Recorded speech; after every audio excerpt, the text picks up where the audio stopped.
Mohamed Traoré du groupe scolaire Les Écureuils et Fatoumata Bari du groupe scolaire La Lumière représenteront la Guinée au concours international de dictée PESEL prévu en mai au Canada. Ils ont terminé respectivement premier et deuxième au classement général du concours national. Je ressens beaucoup de joie. Je voudrais dire à ceux qui n'ont pas gagné qu'il y aura peut-être une autre chance de ne pas se décourager. L'immense joie qui envahit mon cœur. C'est vraiment un immense plaisir d'être la deuxième qui représentera ce concours au Canada. C'est vraiment un honneur pour la famille et surtout pour l'école. Je remercie tout le monde pour m'avoir soutenu.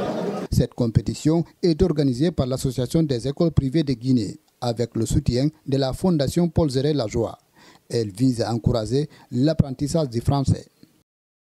La dictée PGL regroupe chaque année 11 pays au Canada, dont 4 en Afrique, le Sénégal, le Maroc, la Côte d'Ivoire et depuis 2 ans, la Guinée.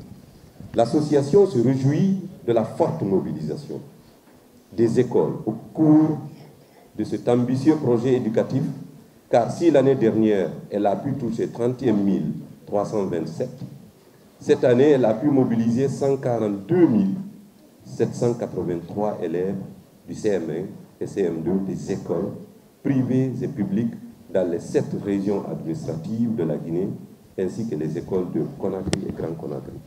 Comme vous le savez, la dictée Paul Zéré Lajoie est plus qu'un simple exercice d'orthographe, on l'a vu aujourd'hui.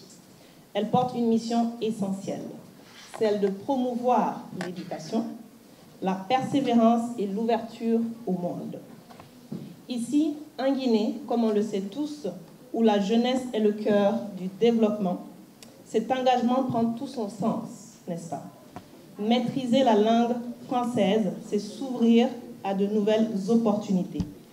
Le ministre de l'Enseignement préuniversitaire salue cette initiative qui contribue à la qualification de l'éducation guinéenne. Il réitère l'engagement de l'État à soutenir des initiatives similaires. Et ceux qui font de la Guinée, c'est ceux qui entreprennent des choses, c'est ceux qui sont au plus près de la réalité. C'est l'occasion pour moi de féliciter donc l'association des écoles privées qui a accepté de s'impliquer sans attendre encore une fois, comme on aime dire en Guinée, l'aide de l'État pour se mettre au travail et essayer de qualifier l'éducation. Ils peuvent être assurés du soutien du président de la République, de celui du Premier ministre et du gouvernement dans son entièreté sur tout ce qui consistera à mettre en œuvre la promotion de la qualité. Notre pays doit se refonder, on l'a dit, et cette refondation passe par la qualité et notamment à l'élémentaire. Cette finale s'est déroulée en présence de plusieurs personnalités, dont l'ancien Premier ministre Cabinet Komara et l'ancien ministre de l'Enseignement supérieur Abdoulaye Yero Baldé.